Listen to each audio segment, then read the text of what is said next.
What's going on, everybody? Welcome back to the channel. Doing a little part two of the Steelers kind of NFL draft Q&A that I ran on Twitter. I think it was like a week or two ago.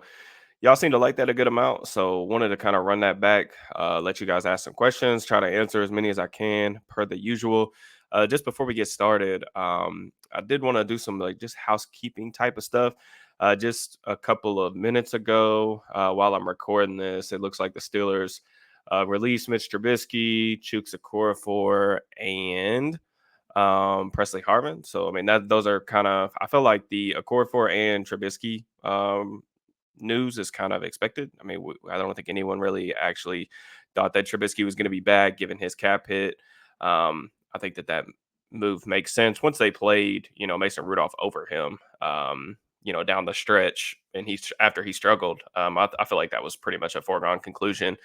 Okorafor, kind of the same thing, right? Like, benched in the middle of the season, had a heavy cap hit, wasn't really a path to him, being in the plans, entering the final year of his contract extension. I was a little bit surprised that they did it at this point. Maybe they're kind of doing him a favor. I kind of was thinking that maybe they would be able to get like a sixth, seventh round pick for Chooks because I don't think he's completely terrible. He does have some value as a pass protector. Um, but maybe they just didn't think that it was worth it, or they were trying to do him a solid. Not really sure, but either way, I think those two moves are pretty expected. Also, released Presley Harvin. That one's probably the most surprising thing to me, just because I didn't think that they would actually do it. Presley's really struggled really since they drafted him. I think the only reason he really got as long of a kind of runway as he did was just because they spent a draft pick on him, and you typically don't do that a lot of the time with specialists. But I think just watching the Steelers, you could tell that they needed a significant upgrade in the punting department. When you're a team, like the Steelers have been, or probably will continue to be, in terms of wanting to play close games, win with your defense, do just enough on offense, whatever. You have to win the margins. You have to be good on special teams, and like Harvin's performance, just with being so inconsistent, I felt like was a big contributor to them not being able to consistently win on that third phase. So all those moves expected. All in all, I think the salary cap savings for that, I was kind of trying to figure this up while the intro was playing, but looks like Okorafor has a cap savings of like 8.7 million. Trubisky's like 3 million. And then you're not really going to get anything from Harvin, but a little over 10 million. Of course, there's some dead cap numbers, some cap hit stuff in there as well, particularly with Trubisky. I think they took on like 4 or 5 million in dead cap just because of the extension they signed him to last offseason. So, what does that really mean? I do think that the quarterback room is going to get a little bit of a shakeup. I think there's some questions in here about, Justin Fields and quarterback stuff. I'll kind of start off the video with that. And we'll just kind of go from there because I think there's a lot of like repetitive questions on there, people sending me DMs, stuff like that. But just some other stuff. If y'all are asking why I haven't posted another like NFL draft film room, it's because the NCAA, like, there's some teams that are being weird about the college all 22 on here. Stuff's getting flagged, not just like my account, but like other accounts too, uh, for some copyright stuff. So I just don't want to get like a strike on my account, mainly because I've, just in the past year, I've worked pretty hard to get the base that I've got, and I don't want to risk it on stuff that just, doesn't really matter that much. So I may play around with it. I may do some more stuff like that. I'm kind of easing up to see how things go. So, but I'm still doing a lot of like film room type of stuff on Twitter on Steelers Now. So if y'all want some of that stuff for college or the draft, check that out too. And we'll be talking NFL draft on here really throughout the next couple of months. It just may not be like film room type stuff. But we'll see. Like I said, I'm not married to that take. It's just I'm chilling right now until things settle down. Yeah, the Arthur Smith video. Really appreciate you guys' love and support on that. Man, y'all push that thing to like 33K. Tons of new subscribers, so welcome if you're new to the channel. But the OGs, I appreciate y'all just as much, if not more. That was the second highest video we've ever had on the channel. So number 2 all time in the year that we've been doing this. So I would just really appreciate that. I want to give y'all a shout out for blowing that thing up. Yeah. Just before we get started, y'all know the drill. Just please make sure you like, comment, subscribe, turn on notifications, all that good stuff. And let's get to it. So let's talk a little bit about the quarterback stuff. There's some questions in here. I'm gonna try to bounce around a little bit more today. But just there's some questions about, do you believe the Steelers are interested in Fields? And then I think there's another question in here about Fields as far as what the compensation would be or something like that. Here's the thing with Fields. I do think that Fields, I don't want to say I put it completely out of the realm of possibility. I think that the Steelers probably need to be doing their due diligence in terms of keeping their options open at upgrading the quarterback spot. Problem is with Fields, I think that the thing that complicates things the most is, you know, whoever acquires him is going to have to make a decision on the 5th year option, like basically when they get him. So the 5th year option is not cheap. And then, if you're trading for him and you're not willing to get in the 5th year option, I think that says a lot about what you think of it, your expectations in general. But it's a big financial decision to make. I also think like Fields, just to me, I went back and watched a couple games, probably a couple weeks ago, right before the season ended, right after the season ended. Fields has some incredible flashes. Obviously, a fantastic athlete. Can throw the deep ball. I think that he has made some subtle improvements within his game over the last 3 years. The problem is it just hasn't been consistent enough. And I think that there's still some really big red flags for me in terms of, are you going to be able to get him to reach his ceiling just with the type of arm that he has or the type of athlete that he is? Because there's a lot of like basic type quarterback stuff that really worries me. He's still hanging on to the ball too long. Still feel like he's an extremely slow processor. Um, and those things are definitely red flags. I mean, turning down easy throws, even the accuracy, I think, underneath. Well, I do think he's pretty accurate, in the intermediate areas when he does have the chance to target those areas and down the field. I just don't see enough like play to play consistency. The release and things like that, like his release is a little bit slow. So, like, I think that takes some things off the table in terms of trying to run quick game, like easy buttons for the quarterback stuff. Like, he makes like some of the easy stuff look really difficult and some of the hard stuff look really easy. And it makes for a difficult evaluation.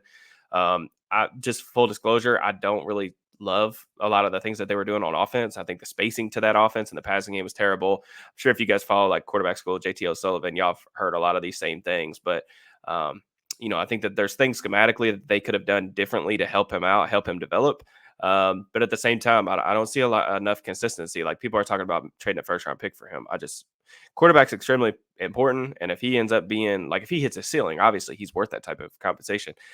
That's not the type of player that I would be betting on hitting his ceiling, especially given the environment that the Steelers have right now.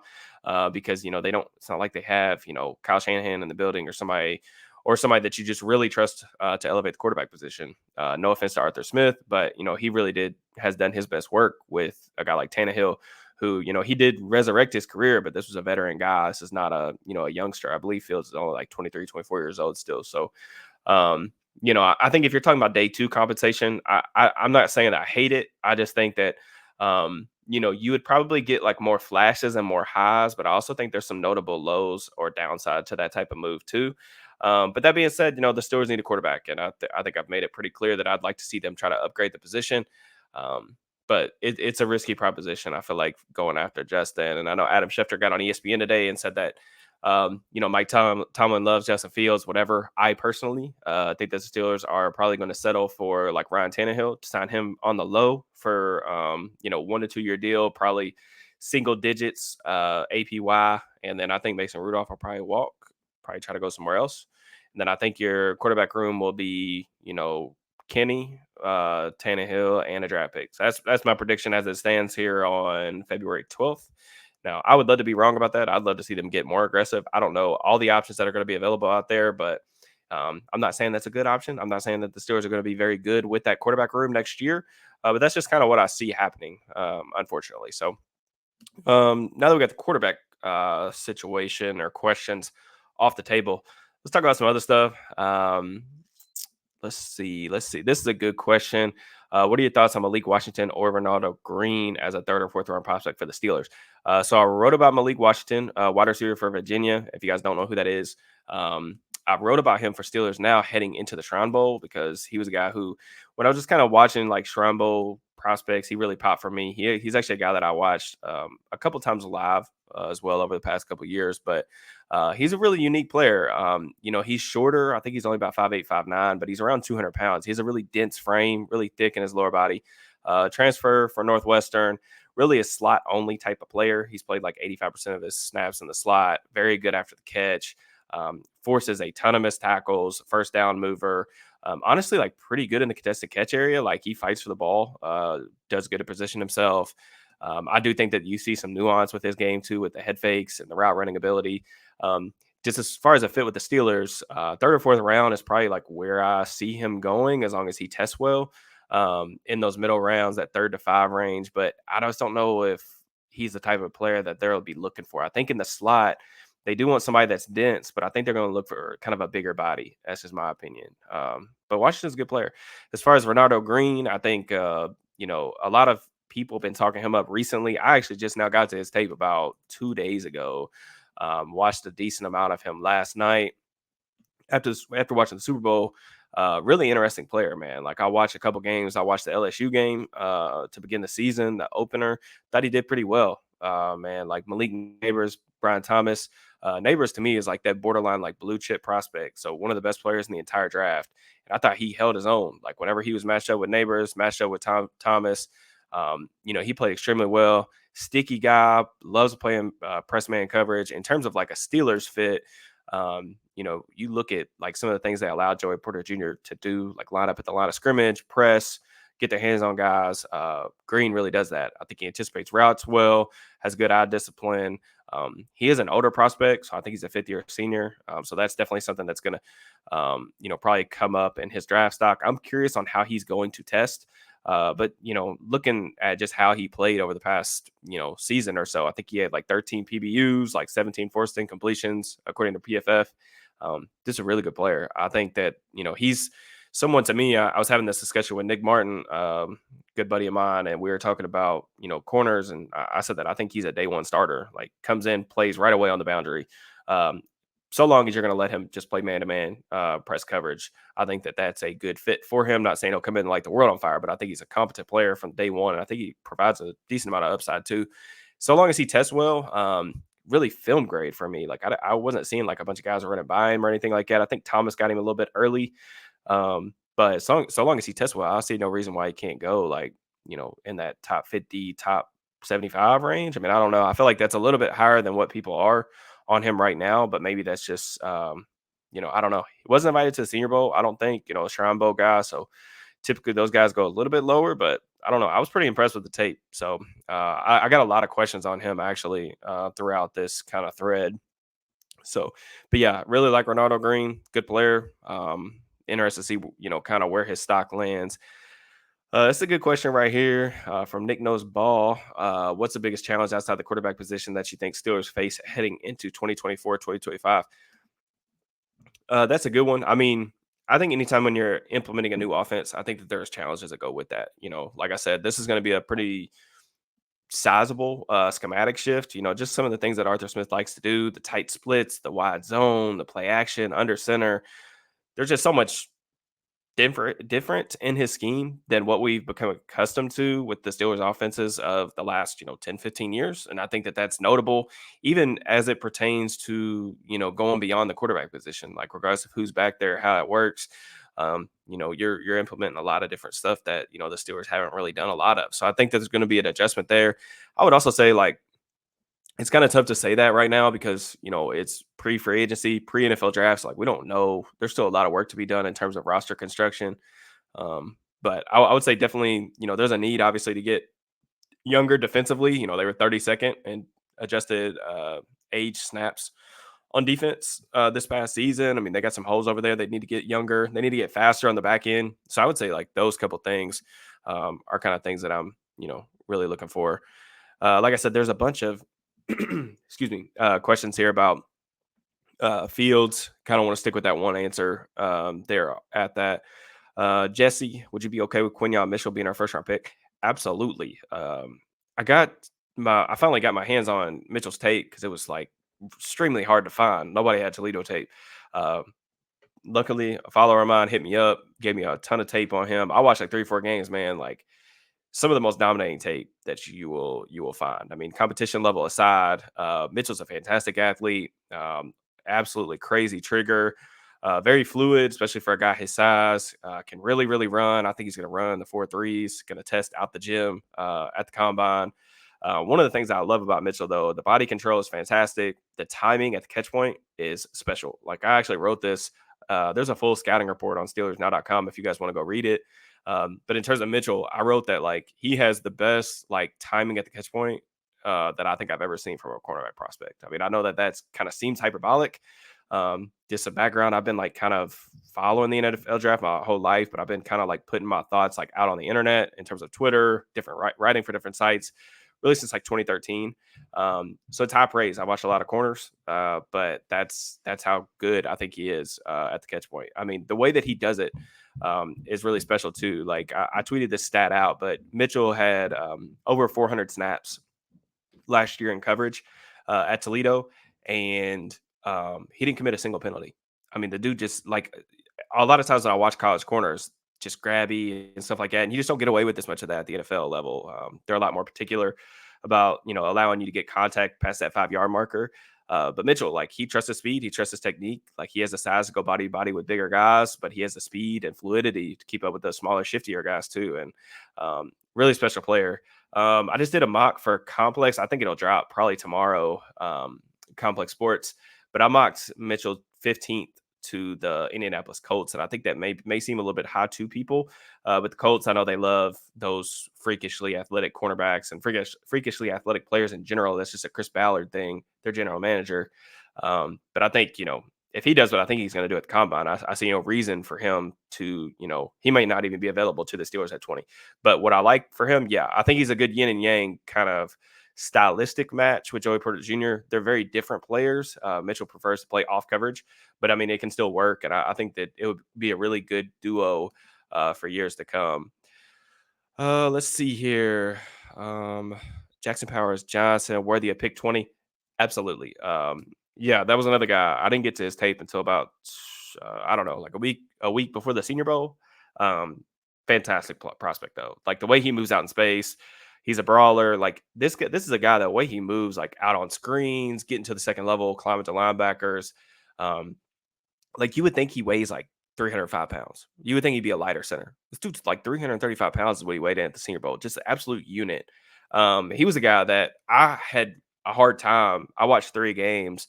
Of course, I watched Oregon a decent amount during the season too, but I watched 3 games and like I was having trouble trying to find weaknesses for this dude. I mean, extremely good on like extremely quick first step. The one of the only things that I really could think of is like he just doesn't have a lot of experience. I mean, he only has like 13 starts at center, so like obviously he's going to play center at the next level. I think.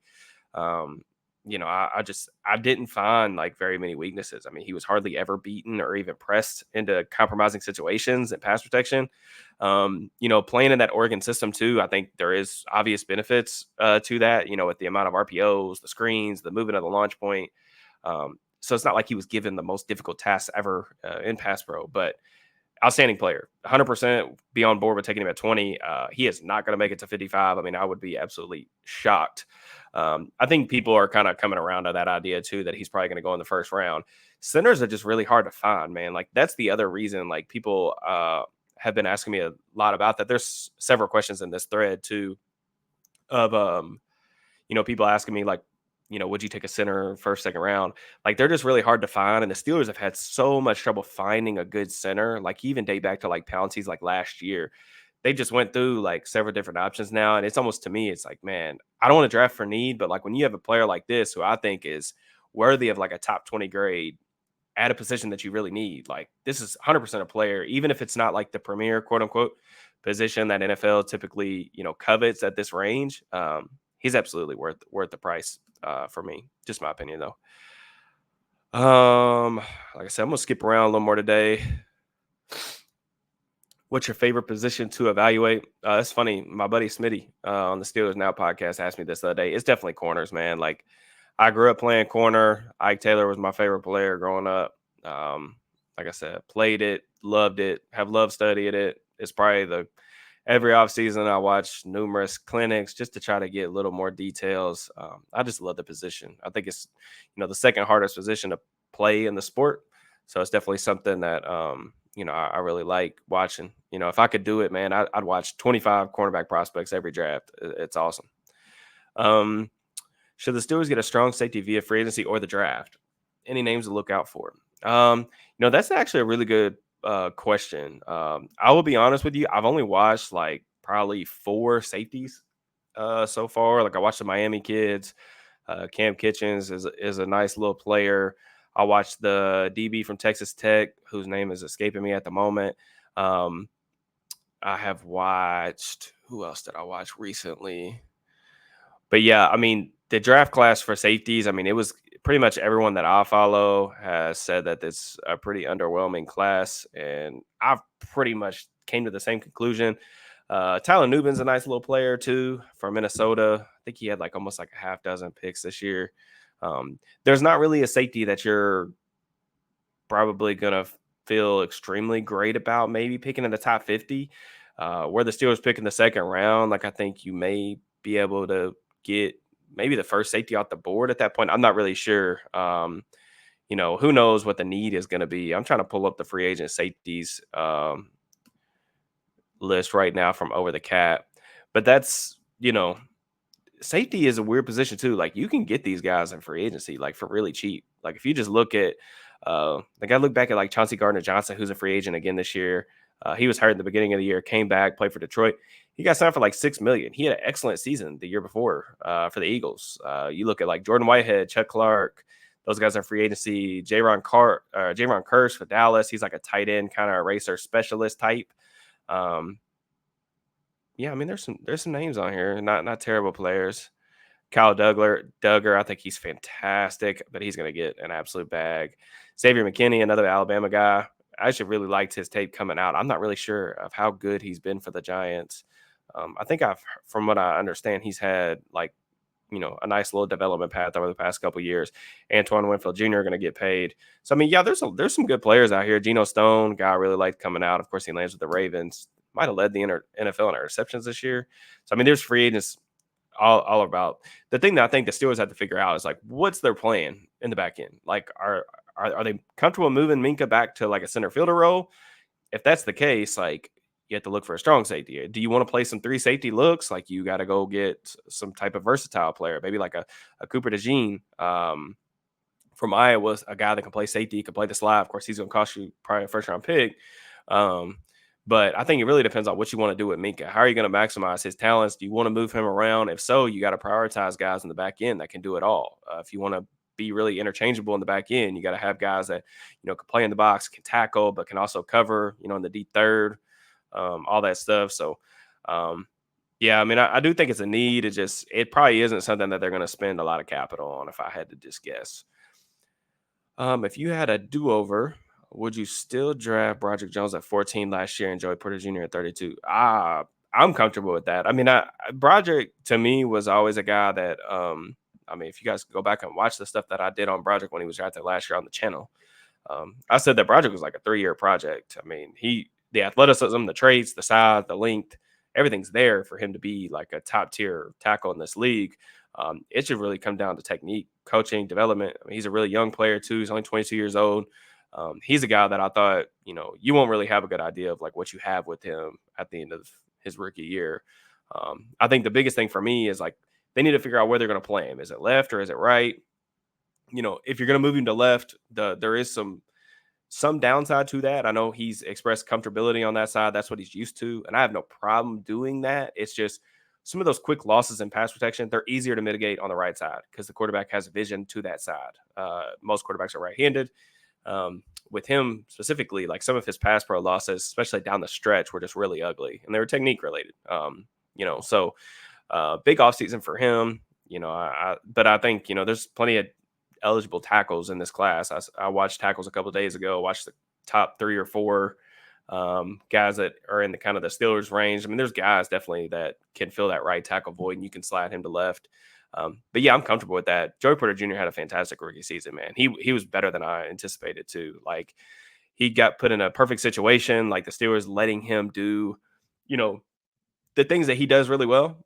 Press at the line of scrimmage, play man to man. Don't ask him to be something he's not. And he was, fantastic in that. I'm gonna refresh this page because I think there's some more notifications that have probably come in. But yeah, Joey Porter Jr. He was absolutely fantastic, man. I mean, I don't know what else you could expect from a guy that comes in and plays, really that well. So, do we risk rating round two for a center or bite the bullet in round one? So there's a lot of questions about, you know, Powers Johnson, and then would you take Frazier in round two or whatever? Um, Frazier to me is also a really good player, a guy who has a wrestling background, is a good athlete. He is definitely the type of player that would fit well in this system with Arthur Smith. I think there is also some center capable players in free agency, maybe not guys that are notable upgrades from Mason Cole, but maybe better stylistic fits for what he likes to do on offense. But yeah, I mean, I think it is risky because like if Frazier goes off the board, like that's like Van Pran, he's a guy to me that I think a lot of people have been asking questions about like why his stock is what it is. But I think he's kind of fell back in the minds of everybody, and that really may be because we were kind of searching for guys coming into the season that were going to be able to fill this kind of role at the pivot. And I think he just got pushed up too high because, um, there just wasn't a lot of players. Like I mentioned with Powers Johnson, like this was his first year really starting at center. So we just didn't know much about him or some of these other guys that have kind of came up, like Graham Barton for Duke. He played left tackle. A lot of people are projecting him to move into the interior. I was really hoping that we were going to get a chance to see him at the Senior Bowl, but he sat out. I think he had some injury stuff. Was trying to get ready for the combine. But Van Pran's another player. Like there's some questions about him as well. Like he's a skilled, like a solid run blocker. But I worry a little bit just in terms of like when he gets kind of on an island in those one-on-one situations. Um, but I think he's a solid prospect, but like I don't see anything about his game that really like wows me, if that makes sense. Like I do think that he has starter potential, but he's not a guy like when I see Jackson Powers Johnson, like I see a guy that could potentially be like, the like one of the top centers in the game. And I don't really see that when I watched Van Pran. Like even when I watched him, I think I need to go back and watch, but I think I watched him around October. It was right before my son was born. I was on vacation, but um, I just I watched the first couple games. I was like, man, like he's fine. Like he's a good player. He's a nice little player, but I didn't see anything that like necessarily wowed me. But maybe I'll feel that way when I go back and watch him a little more in depth.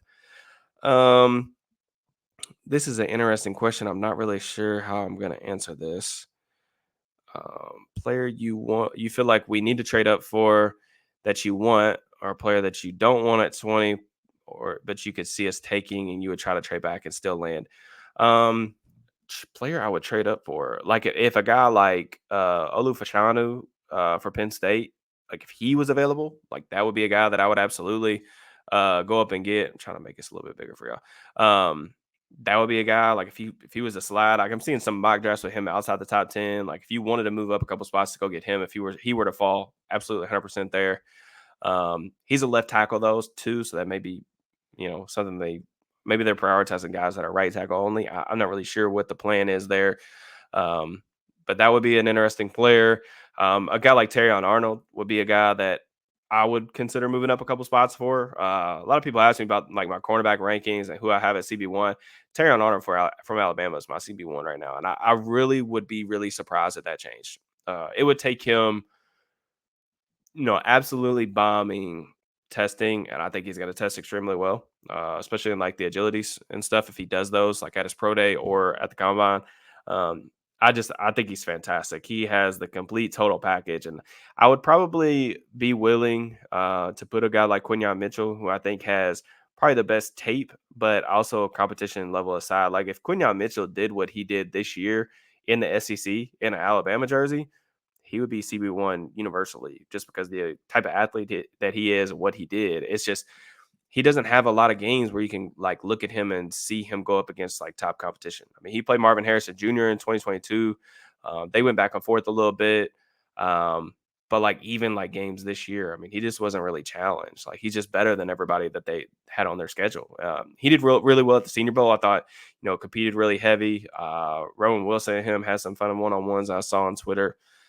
But it's just really hard. I have no problem putting Mitchell in the first round conversation. But for me, it's Terry Arnold. That guy's he's the best player that I think I've watched at the position so far. So then I'd be really surprised if that changed because I've already watched upwards of 10 corners now, or closing in on 10 corners, I think. So player you don't want at 20, I would say like any version of like Bo Nix, Michael Penix. Um, that would be like I just don't think that those guys are those type of prospects. Now, Bo Nix, it seems like he's picking up steam to where he might not even be there at 20. I don't think I'd be surprised if Penix went top 50. That's just my opinion. But and then who would you try to trade back and still land? I don't know. There's a couple of different questions here about trading back. Like I think it's difficult to say like, hey, let's trade back. Like what are you trading back from? Like who is on the board? The Steelers, this this is a draft, okay? Like a lot of people will tell you this. This is a draft that gets really thin after the top like 120, 150. And NFL teams typically only have boards that are about like 100 players deep. So this is the draft where I could see a lot of teams trading away day 3 picks. Maybe it's to move up on day 2 or trading away day 3 picks for next year's day 3 picks or something like that. But the Steelers in particular, like I think be really comfortable taking, whoever my best player was on the board at 20, just because I think there's going to be several corners there that are worth that spot. A guy like Nate Wiggins from Clemson, another guy that I think is worthy of that position. There could be some tackles there, depending on how they feel about J.C. Latham, or there's some other tackles that I think are probably going to slide into guard, which I got asked about Fuaga from Oregon State. Fashanu from Washington, probably saying his name wrong. Those guys, when I watch them, I see like more guard tape, but um, that's kind of just where I'm at with that. Do you think we trade back into the first round? No, I don't. I think they're gonna stay put. Right there. Is wide receiver an option in the early rounds? I would be really surprised if they took a receiver, man, like that, like in the first 2 rounds. Okay. Um, I don't want to put it completely off the board right now, just because, like I said, it's pre-free agency. So, like, we got to figure out what the team looks like heading into the draft, what the needs are, and how they address certain positions. Because for all we know, I mean, they could go make a little bit of a swing at tackle and get a starting caliber player to pair with Broderick Jones, and then that's not a need anymore. You're not going to spend a first round or a second round pick at that spot. Same with center. I mean, they could go out and get a center capable player, maybe like a Connor Williams, play for Miami, heavy zone system. Maybe somebody like that. Um, but as it stands right now, I think wide receivers on the table, probably starting in like round 3. I would say like round 3 to round 5. There are some guys that I like in terms of trying to fit them into this system. The problem is Arthur Smith doesn't run a lot of 11 personnel, so you don't really want to take Deontay Johnson or George Pickens off the field. So how are you getting those guys looks? And then you got to think about Calvin Austin, who's a little bit of a specialty player. He's not really necessarily going to affect their draft plans, but there's just not a lot of personnel groupings where he's rolling out 3, 4 wide receivers. So it's how high should you prioritize somebody like that? Now, if you can get somebody in the slot that's a capable blocker, maybe somebody that you could develop, it is worth noting that Deontay Johnson is a free agent after this year. So I think that has to be in the back of your head. Like what's the long-term play there? Are they planning on, I'd be a little bit surprised if he got an extension this offseason, but I don't want to put that off the table. But, maybe a guy that they could develop to maybe, take that spot, a year from now, if they don't end up re-signing him, I'm not sure. Um, I'll just continue to hammer home like Ricky Purcell from Florida. Like really like his take. He's probably like my favorite receiver that I've watched. Outside like the top guys. Malachi Corley would be an interesting player, getting them a little yak option, some cheap yards. I think Smith could find some potentially some creative ways to use him as well. So um, man, this is a loaded question. Jim's my guy too. He always hits me with good stuff on Twitter. Who would be your top 10 off the tackles? Man, that's a really deep one. I'm not 10 prospects through yet, to be completely honest with you. I wish I was. I wish I was, but I'm not. I'm a little. Honestly, I feel a little bit behind. But the top tackle for me is Joe Alt from Notre Dame. I'll just talk a little bit about him. He's not somebody that's going to be available to the Steelers. I think he's going to go top 10. I think a big thing when I watch Alt is like everything looks really easy for him. I mean, he's a guy 6'8", 320. But like I think with a lot of those taller tackles, you constantly worry about them having to play with bad leverage, just because they're high hipped. So you think about them being like waist benders or, guys being able to get underneath their pads. And he just doesn't. Like he plays with such good bend, in his lower half. I think he's really light, gets out of his stance really good. A technician, he has the NFL bloodlines. I mean, I just think that there's there's just like I don't think he's like overly physical in the run game. I don't think he's like an impact blocker, but as far as like a pass protector, like he's already I think it could come in right away and be an above average to good pass protector, even as a rookie. So he's the number one guy for me. I think Fashanu, he was a guy that I thought if he came out last year, was going to be someone that, was potentially going to be the first tackle off the board. Incredibly young. I think he's only like 2021 from Penn State as well. But a guy that, he's a fantastic player too. Unbelievable athlete. I think the thing with Fashanu that really stood out on tape for me is like his recovery ability. I think I value that a lot when it comes to tackles. Just because you've probably heard me talk about this with Broderick Jones, but things that you can't teach. As a tackle, there's so many good edge rushers in the NFL right now. Like you're gonna lose reps, you're gonna get crossed up, you're gonna miss with a punch. How do you recover from those situations? And I just think that Fashanu, like the way that he moves, man, the way that he can recover is really special. And I think that the ceiling for both those guys, just being how young they are, is unbelievable, to be honest. They are both, in my opinion, really worthy of being, top 5 picks, top 10 picks. So both those guys that I really like. I don't think there's not another offensive tackle that I have really fallen in love with for the Steelers. Like I really have a hard time, pegging who I think they would like at 20. I mean, there's some interesting players as far as like JC Latham, but he's heavier, and I'm not sure a wide zone system is necessarily great for his skill set. Tyler Guyton, I think he's a guy that's gonna have opinions on him all over the place just because he's got some really enticing flashes. I think just from a physical standpoint, another guy that's a really really good athlete for the position. Played right tackle, so I think that there's going to be some people wondering about could the Steelers take him, slide Broderick back to left. The only thing I'll say a little bit with the tackle situation is specifically for a guy like Tyler Guyton is taking a guy like that in the first round a year after taking Broderick Jones, knowing you're going to get two guys that I would classify in the raw department in terms of just hand usage, footwork, tying their upper body, lower body together.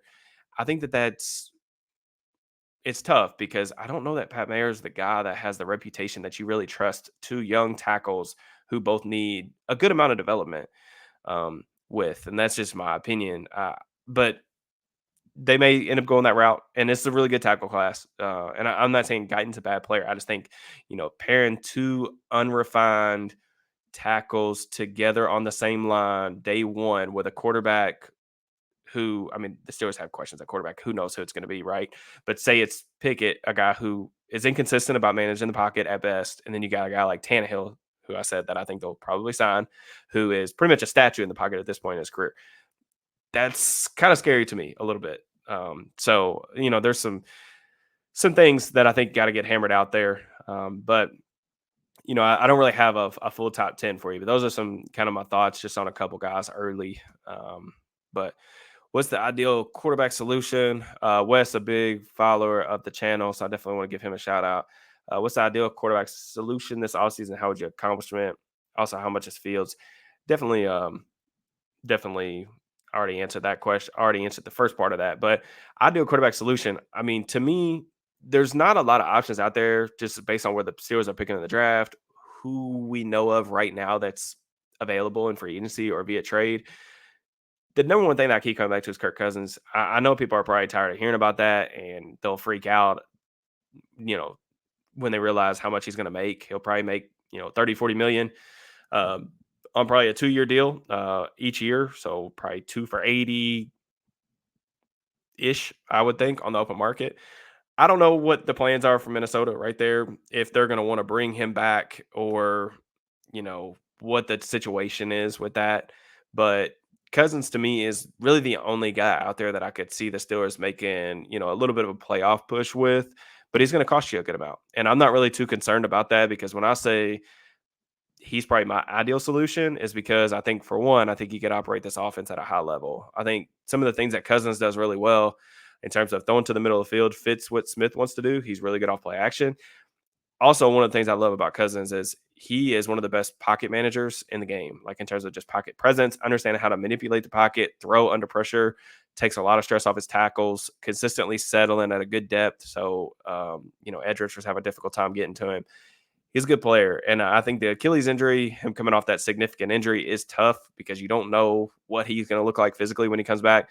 The arm's still intact, though. So, he would be a guy that I would be okay with going all in and pushing the chips in for like 2 years just to see if you can make a playoff run with him if things hit in a perfect way.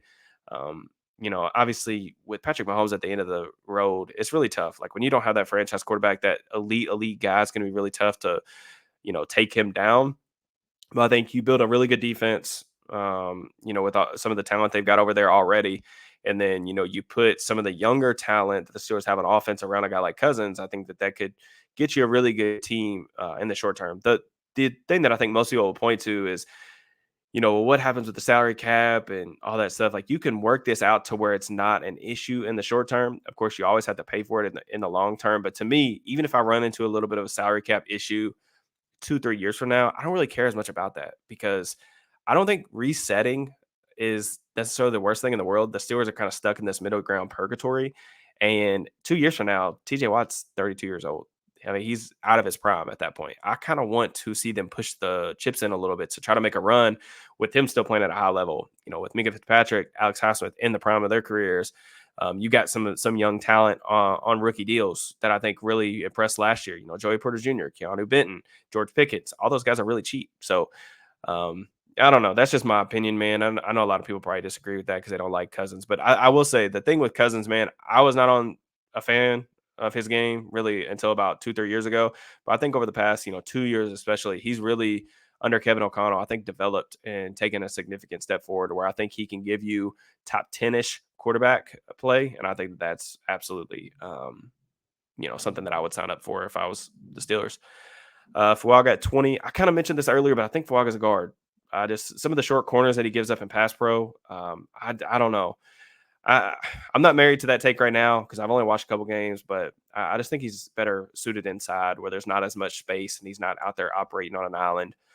But a really good run blocker though. Go quarterback in the second round. This is a deep quarterback class too. I tweeted this out right before I jumped on, but like about Matt Miller had to take about saying that you needed to take a cornerback in the first round because it's loaded up at the top, but the talent level drops off. I just do not see that at all. I mean, I think there's so many talented corners. Like I said, I've already watched like close to 10 guys, and a lot of those guys, I think most of them, if not all of them, I feel like can come in the right system. If you put them in the right scheme, can play relatively early in their careers, if not day one. And I'm not even I mean, we still got 3 months to go to the draft. I'm sure there's plenty of guys I haven't watched that I could see in that same kind of conversation. So I definitely don't think that that's the case. But there will be good corners day two for sure. Favorite tackles to target in free agency day two of the draft. I'm not too out of the first round of tackles draft class wise. There are some interesting names like in free agency. I don't know what's going to happen with Josh Nyman. I'm probably saying his name wrong for the Packers. He's been a really good player for them. I know he missed a lot of time this year. He would be a guy that I'd be somewhat interested to see what he's going to get. But there's other guys that are around that like age 30 mark. Illuminor, guy that the Steelers have seen the past couple of years with Vegas. Even you know even at the bare minimum, if the Steelers, now this isn't, I'm not saying this is what they should do. I'm just saying bare minimum, what the Steelers need to do, they need to go get like a George Fant level player, someone that is a competent veteran starter so that they don't have to play Dan Moore. Like if Dan Moore is the swing tackle, I think that you find yourself a lot more at peace with that decision rather than just rolling him out there at left or right tackle again. I can't see that being the case. I mean, there's some other guys out there. Like I think Jonah Williams is a free agent. I mean, since he's been so gap heavy recently, I'm not sure he's a schematic fit.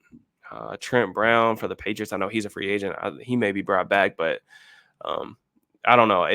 There would be some discussions to be had about like free agency versus draft, but I think the draft's probably the way to go in terms of talent level. Like I said, my big concern with that is just developing two tackles at the same time. Like teams have done it, Seattle's done it, and hit big on it, but you know, uh, my guy Tito, dude, you've got a YouTube channel. What the heck, man? Come on now.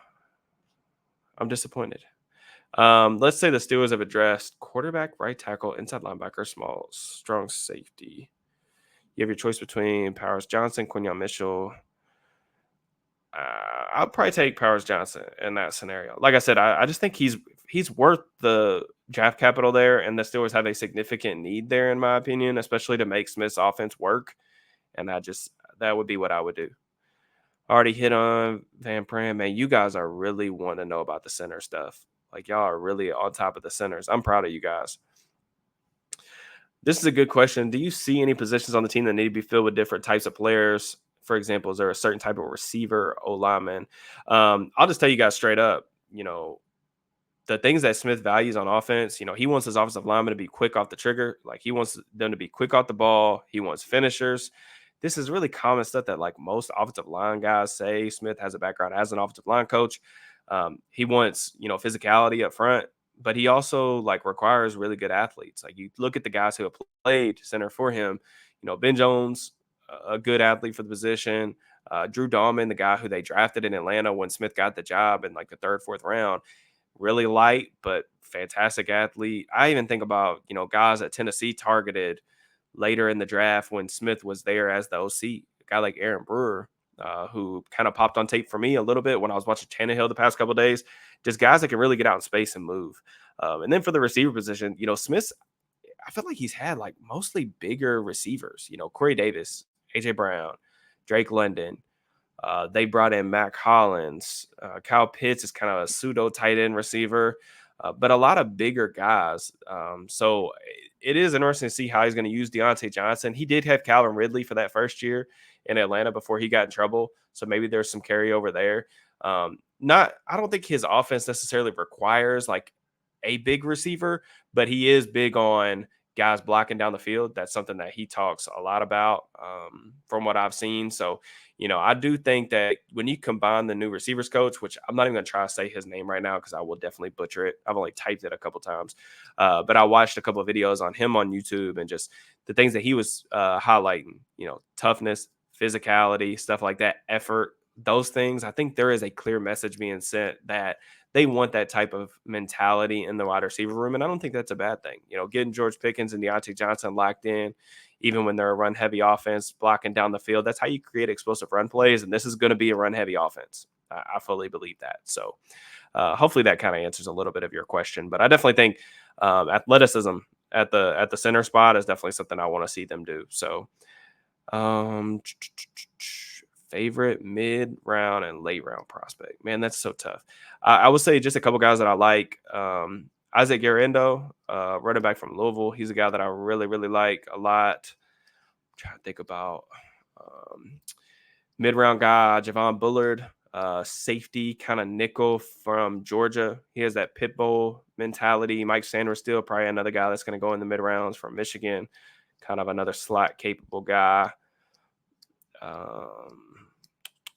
Cedric Gray from UNC, linebacker, had a nice week at the Senior Bowl, from what I was told. He's another guy that I kind of like. Just some kind of non-popular guys. Like I said, it's only February 12th, and I just with the Steelers stuff and everything that's on my plate, I'm not able to kind of focus in as much on the draft like year round. I mean, I still keep an eye on it and still like watch guys as I have time, but it's just not the number one priority, unfortunately, with everything else I got going on. With the first two picks, would you rather have Murphy, Frazier, JPJ, and Hall, Mims, and Frazier? I'd probably say Mims and Frazier. Mims, a guy I didn't even bring up earlier when we were talking about tackles in response to I forget whose question that was. But he's a guy kind of like Broderick, where he didn't really have a lot of tape. He had that outstanding playoff game, I think, 2 years ago. But with Broderick Jones and some of the other guys they've had at that spot. He just doesn't have a lot of reps, but he definitely is a guy that's, an outstanding prospect in general. You look at some of the advanced stats, just some of the pass protection numbers that he's had, like when in one-on-one situations, absolutely outstanding. But excellent size. I think they list him at like 6'6", 6'7", 340 pounds. Just a really good mover for that size. Guy that can get out in space. I mean, there are some similarities, honestly, to him and Broderick. I think that there are some issues, I think, with his footwork. But I didn't. I need to watch him a little bit more for being married to tape, but he just doesn't have a lot of PT. Like I'm just looking at it right now. He only started 7 games, so it's kind of tough. So, he dealt with some injuries this year as well, so that's another thing that you're gonna have to kind of weigh. I think he had like tightrope surgery or something like that, but Mims is definitely a guy that I want to get more eyes on because I feel like he's going to be in that kind of play at that top 20 kind of conversation. But all right, I think that does it for me. I think I answered pretty much everything or tried to. But I really appreciate you guys submitting the questions, getting these out to you all. As always, just please make sure you like the video, subscribe, comment, turn on notifications, all that stuff. I'll try to have another video out for you guys this week. I've got another Arthur Smith video related idea, so I want to push that out. But as always, I really just appreciate y'all's support. Closing in on 5,000 subscribers, that means a lot to me. So thank you guys. Enjoy the rest of your week. Peace and love.